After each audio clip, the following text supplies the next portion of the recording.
Tanzania, Dar es Salaam, Mwanza. Mimi Feregola nakuja Tanzania tarehe 24. Mon cher frère Aminito au Tanzanie tout. Baba futa maka na mi-mois na fin mois, baba mi-mois déjà parce que salaire baba mi-mois ba l'été. Ba bombi. Comment ça? Parce que faire achète. Faire vous beta ba concert ba $1000. Ça dit ba ko bomba ba salaire na bango, ba ko bomba mbongo na bango, ba bi ke Jésus azoya. Toi pyromane yo yo. Yebsama. Alors ayebi era o tshapse blo ni kola messa et c'est belagi ya homoni kala mingi te bozo dynastie niveau fera imbi kuna za somo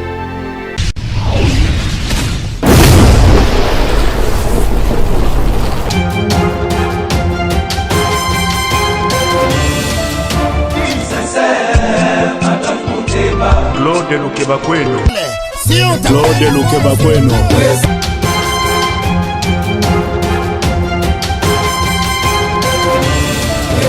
Claude Lukeba Kweno. Prochaine naïe, j'espère. Claude Lukeba Kweno. Prochaine naïe, j'espère.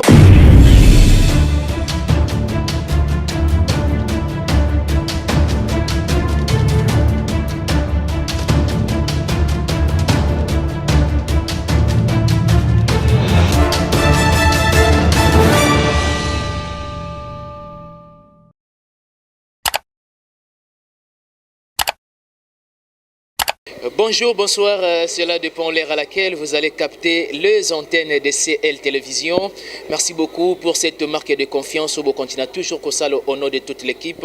Je profite de dire un grand merci à celui qu'on appelle Claude Lukeba Kweno, garçon des disques. Merveille à toi et merveille à Maître Moussa Mangi depuis quelque part. Et pourquoi pas à Papa Simon Mavembo, la qualité souhaitable depuis Switzerland.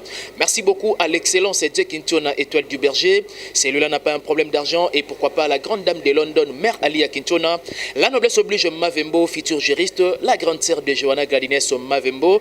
Seulement, chers internautes, tout au long de cette émission, je vais essayer de changer avec celui qu'on appelle la voix de Kinshasa, Jérémy Yoka. On va essayer de brosser quelques sujets d'actualité, de ce qui concerne l'orchestre de Feregola ZZ.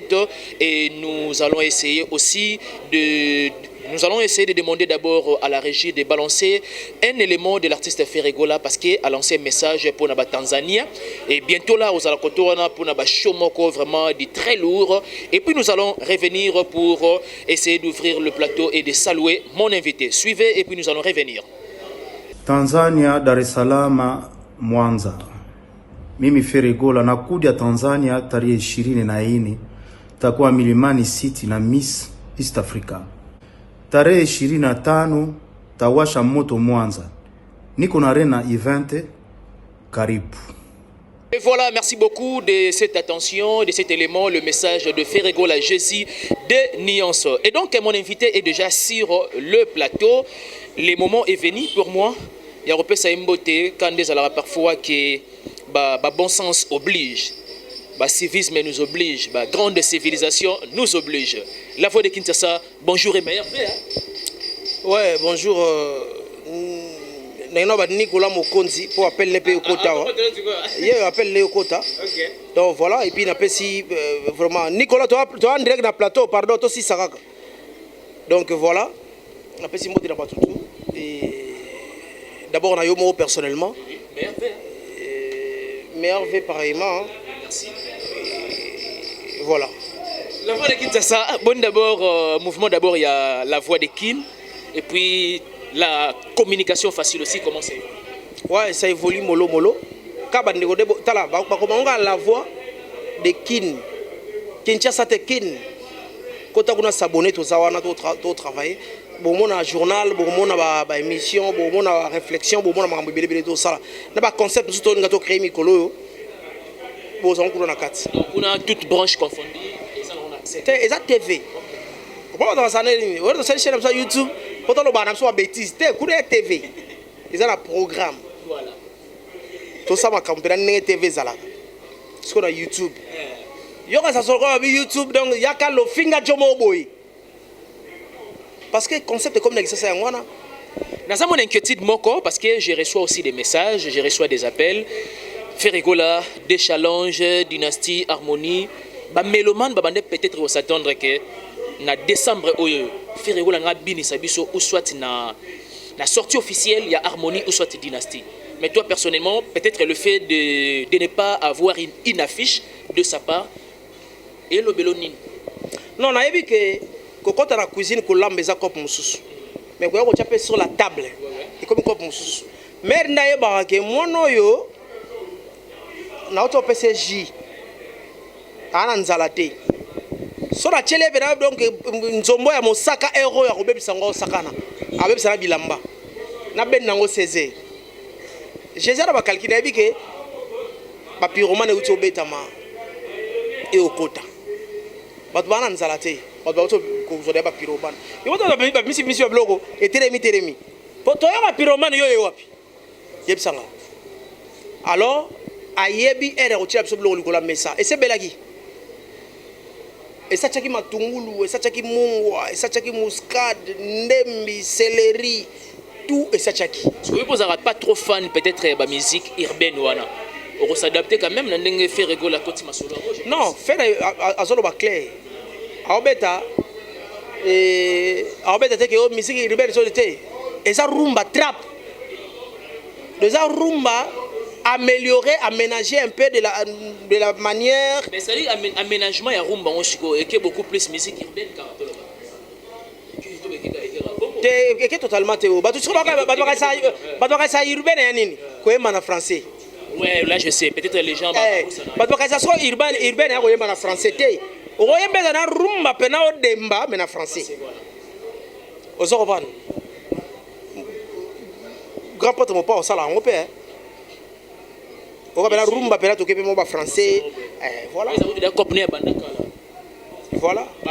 Vous avez un mot à dire par rapport à les vieux quadras, les grands Mopao, légendes, Double King, les maîtres des doubles des mers. Ouais, bah, quitter c'est bien parce que la musique, elle a pour ça, comme monsieur Boya, on a cacho, avant dit, monsieur Boya, on n'a pas besoin de ça. Tu en as besoin. Au moment où on attend, on a cacho, il y a profiter à terre, puis on a terre, bêta, to bêta. Maintenant, on a cacho, il y a profiter à rapport, tant à Zalaka. On va avoir 600 longues été. Mais la marché, bisous, bien sûr. Ah, bisous, tout ce qu'on a marché. Tout à nani. Il y a un moni, Kalamingité, Bourgeois Dynastie. Niveau Ferraï Mbikouna, ils sont. On va assister quand même à la séance à la studio. Bon, en fait, au moni. Donc, il passe à JP qui c'est. Donc ça dit bien oui alors c'est on keka côté ga chipe qui se biro donc na koyo kana ngapi les rois de pop na koyo kana ngapi na za na chance ya koyo quand même déjà générique ya Zulu. OK azala pe na ipa ya Jésus de Niance ala Lubumbashi atinde boro ne pas chipe qui na yogi déjà donc bana katanga bobina Ferrego a lancé déjà un message pour la Tanzanie et puis je pense bien que sur l'an prochain, ça peut agenda nae, toi baba pays ni vraiment à prester, mais bientôt déjà la Tanzanie, de voir encore, de revivre encore. Message kaka, moi ça moi la Tanzanie a pesi mbote, abisinga mon cher frère a minito au Tanzanie tout. Baba futa maka na mi-mois, na fin mois, baba mi-mois déjà parce que ba salaire ba mi-mois ba l'été. Ba bombi. Comment ça? Parce que faire cher. Faire une bête à conserver $1000. Ça dit, bah, bon salaire na bango, bah, bon bango na bango, bah, que Jésus Zoya. Faut pas y aller avec honneur. Et puis, à bête à concert événementiel. Moi, il y a soit que bah, bon à bêti. Il y a ça 5 ans. Au yaraga. Au bête à mais au comme on a cap ou en athée. Parce qu'il y a bêti concert moi €1000, $1000 américains. Il y a bêti concert $50. Au ça 5 ans. Au yaraga chaque année une fois. Au bête à 50, ça être comme ça ou déjà 50, comme même pas.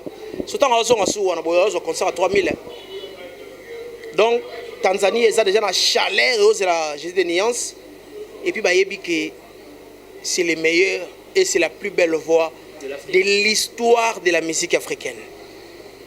Nous allons chuter avec ce sujet quand même. Il y a Ibrator Mpiana, ce n'est pas sorcier. Et le moment tellement trop, mais enfin le 12, na 12h, sortie officielle autour d'une table, na le millionnaire. Comment ça s'est passé? Parce que présence dans les Alaki. Les Alaki sont morts.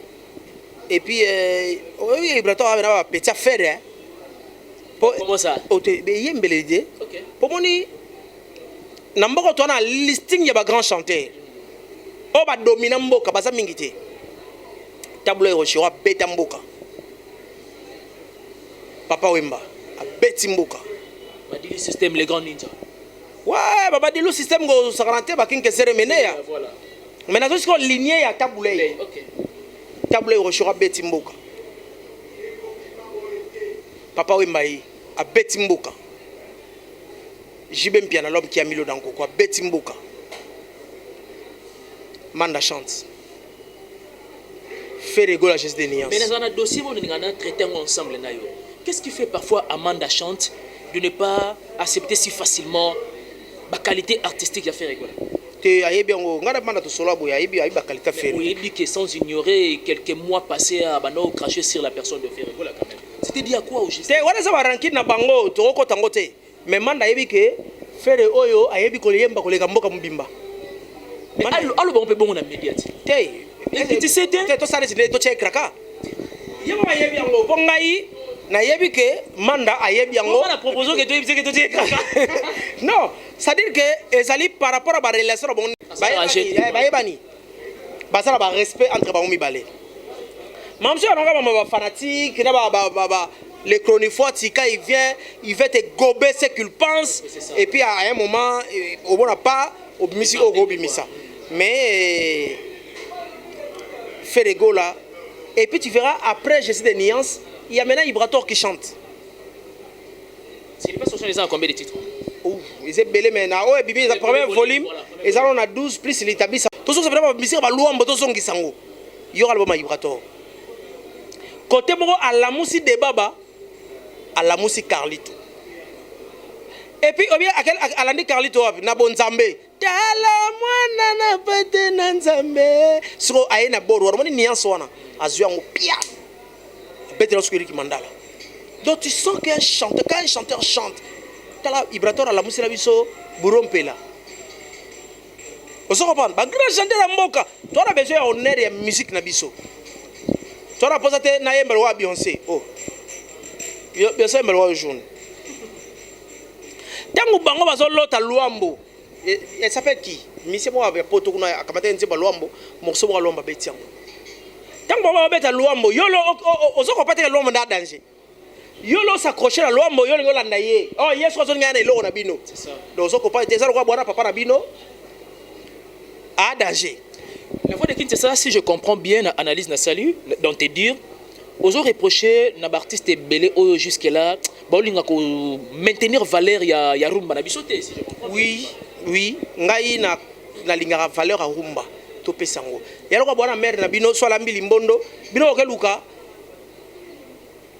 matembela wa voisin. Bokeluka pondo pa wa voisin, bokeluka bloso pa wa voisin. Mais au moins que quartier mobimba mama na la mbili na mbili mbondo limbono na kora tangote, batutu ba na sani. Nous avons déjà une maman qui est la musique. C'est la rumba. C'est la rumba. Et puis, comme il y a Etumba. Et comme Etumba. Chance! Après 6 mois, tu as Sanyango. Est-ce que les Mawete peuvent faire succès dans beaucoup? Les Guess Mawete? Eh. Bah, ça succès dans beaucoup. Ah, ça peut moi succès. Dans le bien, dans la musique, on a penza. Ça succès. Mais ça, succès pour nous. Bozo boycotter rumba, bozo bannir rumba, bo pesi bango makambu. Ta innocent le la kimbo kamubimba. Vous comprenez? Le 26 p c'est déjà disque là. Mortel 06. Abe terso pe rumba nakati. Oui, là na senga yango wana. Azabe musique na rumba. Bien sûr. Po azala rumba. Chéri na ngaya ba fosette. Na ta top model. Habillement na yo fashion. Espérons qu'ils en ont quand même moi. Ils en ont quand même moi. Déjà ils n'ont pas rumba déjà piakulaga. Po piakula rumba oba ya babanga. Bien sûr. Vous comprenez? Mais tozongi sa valeur na musique na biso. Babiloko bo sala ba lelo et côté bibi côté bo beza la valeur te. Yango moni ermo to za ko s'accrocher na ba Ferrego là, ba Ibraton piana, ba papa chéri l'homme qui a mis l'eau dans le coco parce que bana rumba na nzoto rumba esopana osokopana bafere bemba nzembo yo ba evre je suis tombé andi putu libondani nanga sindi ale na mi pakoli centre d'amour na yo na elongi ya motema na ngai so totika blo anengona poto e maneti nini revenons na rumba na biso to na bord na biso ya danger to betela ngotolo to za fier na. Et voilà, c'était bel et bien la voix de Kinshasa. En tout cas, l'on témoigne ici vraiment. Tu peux vraiment dans ce cas. Mot de la fin. Et puis, qu'est-ce que tu peux dire à l'artiste par rapport à ces deux challenges? Parce que 2022, on peut déjà bientôt. Tu dis que vous allez tout bander. Il y a un disque qui a marché. Parce qu'il y a pas mal d'artistes aussi. Bon, ça va disque na bango. Et puis voilà. Non, on a vu qu'il va te faire ça va disque. Mais si quoi, faire Egola, il faut y calcul parce qu'il a 2 albums. Moko, à ça, on a un camarade naïe. Mosupa sala ngona batu nayi kaka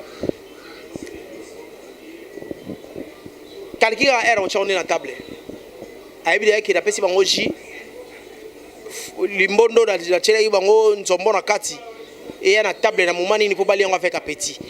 Déjà la voix de Ferry Gola c'est la plus belle voix de l'histoire de la musique et ça voix est ratatée a servi biso maintenant na bon moment. Et puis, tous à la gâter. Et des big remerciements quand même. Je remercie d'abord les trios. Je pense que je ne pas aller. Je vais aller à Mikolo. Je ne sais pas si je vais faire un biso. Mais je ne sais pas si je vais les trios. Pas risqué. Donc, je pense que je ne pas aller. Je pense que je vais dans la fontaine qui l'aime. Aux États-Unis. Oh, Merale Kaspara Linda. Yango ndezala yao. Na pesi Merale Kaspara Linda. Mais na pesi mbote na Jérémy Makesi. OK. Na pesi mbote. Atu samu ba fièvre. Yesi koyo pondo madeso adama wana. Ebete mikolo. Alale na toilette. Na émission. Baba beti des jours. Avec des jours. Ça dit kobimana ezalaka commande. Bon, je fais la main ici. Azongi. Papa, j'ai dit que c'est la moussous. C'est fort quand même la voix de Kinshasa. Et voilà, comprenez l'ambiance avec ces grands hommes héros vivants. Le potier, le père du moment, la voix de Kinshasa. Mon aîné Jérémy Yoka. Nous sommes pratiquement à la fin. Merci beaucoup de votre attention soutenue particulière. Merci beaucoup à toi, Jérémy Makese. Ozaïna Sima la caméra et à la personne de Ben Mavembo. Merci beaucoup à Garçon des disques Claude Lukebakweno. Merci beaucoup à Nancy Bassé, le VIP de la presse. Merci beaucoup à Yannick Kabouelos, lettre 4 de la presse. Pourquoi pas Arcel Kitoko. Merci beaucoup à nos abonnés de CL Télévision. Meilleur V à vous. En tout cas, année à Sikaïs, à l'année Moko, vraiment, il y a prospérité à tous égards. Merci beaucoup à la noblesse oblige Mavembo, futur juriste, la grande sœur de Johanna Gladines Mavembo. Papa Simon Mavembo, la qualité souhaitable. À Yoyangoyo, Merale Kaspara Linda depuis les États-Unis. Excellence Eddie Quintona, la grande dame de London, Merale à Quintona. On se retrouve prochainement. Bye bye.